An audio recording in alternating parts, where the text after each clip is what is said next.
You stand in the quiet comfort of a modern kitchen, the steady hum of a refrigerator your only companion. The knife in your hand comes down on a cutting board, slicing through a pale, knobby root. A sharp, sweet, and fiery aroma instantly fills the air.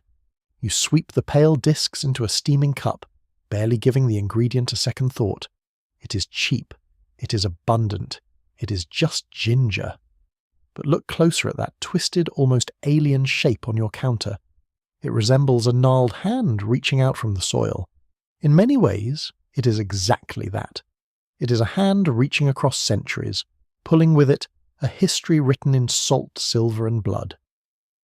This unassuming rhizome was not always a grocery store afterthought. It was an obsession. It was a catalyst that pushed humanity out of the dark ages and into an interconnected era. To truly understand the fire in your cup, you must forget the grocery aisles. You must step out into the ocean spray. You're standing on the humid shores of maritime Southeast Asia 5,000 years ago. The air is thick with the scent of monsoon rains. You are among the Austronesian peoples, the greatest ancient seafarers the world has ever known. They are preparing to launch massive double-hulled outrigger canoes into the uncharted expanse of the Pacific Ocean. But before the sails catch the wind, you watch the shaman step forward. He does not hold gold. He holds a fibrous, pungent root. He crushes the ginger, spitting the fiery juice onto the wooden hull, chanting to the spirits of the deep. For your people, ginger is not merely food, it is magic. It is a spiritual ward against the violent tempests of the sea. As the canoes spread across the ocean, reaching Madagascar and Hawaii, they carry the root with them. It is the beginning of an epic migration. Centuries slip away. You find yourself walking the terraced, mist-shrouded mountains of ancient China. It is the time of Emperor Shennong, the divine farmer. You watch imperial healers slice the root, boiling it into dark, potent medicines. They believe it contains the power of Yang, the pure, active fire of the universe. To the south, in the vibrant river basins of India, Ayurvedic scholars praise the root as the universal medicine. They pound it into thick pastes to banish ailments of the stomach. In the east, ginger is tamed, cultivated, and revered. But the west knows nothing of this quiet reverence. To the west, ginger is a myth. You are a merchant in the sun-baked markets of Alexandria in the 1st century AD. The Roman Empire is at the height of its power, and Rome demands spice. You stand before an Arab trader, a master of the Red Sea routes. He hands you a small dried sack of ginger. The price he demands is extortionate, payable only in pure silver denarii. When you ask where this fiery root comes from, he leans in close and tells you a terrifying lie. He whispers that ginger grows only in the ashes of cursed lands guarded by terrifying winged creatures. He tells you men die to harvest it.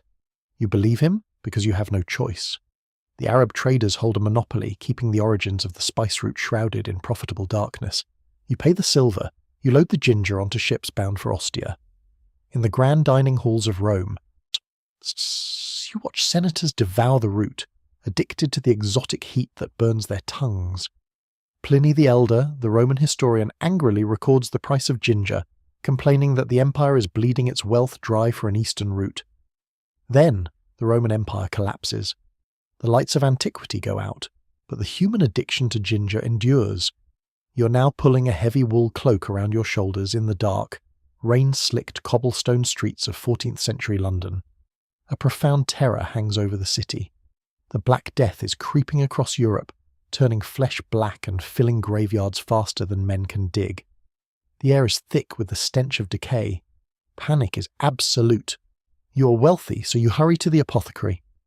You hand over a staggering sum of money, the equivalent of an entire flock of sheep, for a single jar of preserved ginger.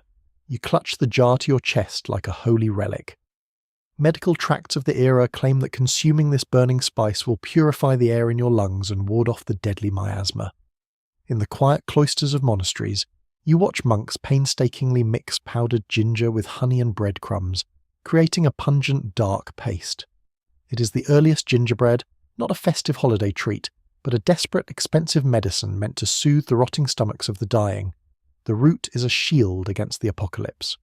As Europe claws its way out of the Middle Ages, the desire to bypass the Arab middlemen and find the source of ginger becomes a dangerous obsession. This obsession gives birth to the Age of Discovery.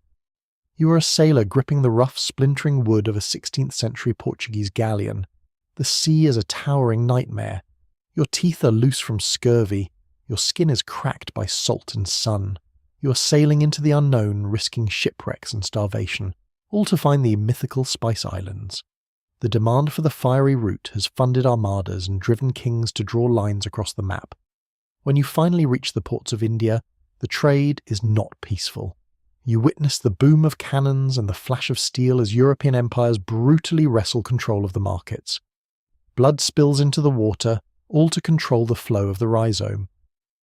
But the story of ginger takes its darkest turn when it crosses the Atlantic. You stand under the blazing sun of a 16th century plantation in the Caribbean, a Spanish colonist. Francisco de Mendoza has brought the root from the East Indies and planted it in the fertile soils of New Spain.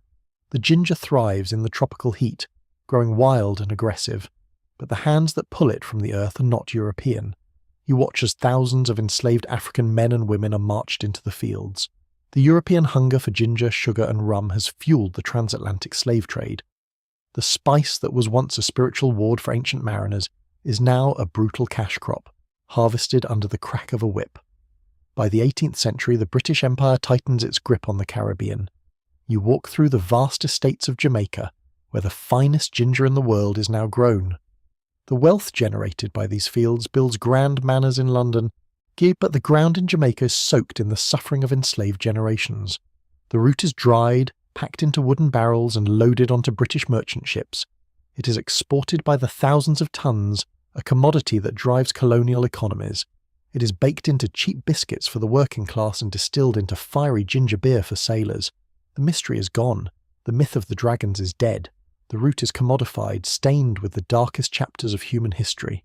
Slowly the noise of the galleons, the merchants and the sprawling empires fades away. You are pulled back across the centuries, away from the blood-stained fields and plague-ridden streets. You're back in your modern kitchen. The water is boiling. The pale yellow slices of ginger steep in your cup. The journey of this ingredient is staggering, and it survived the churning waves of the ancient Pacific on wooden canoes. It commanded the silver of Roman emperors. It was hoarded by terrified citizens trying to survive the Black Death. It drove wooden ships to the edges of the earth, sparking wars, colonization, and the enslavement of thousands.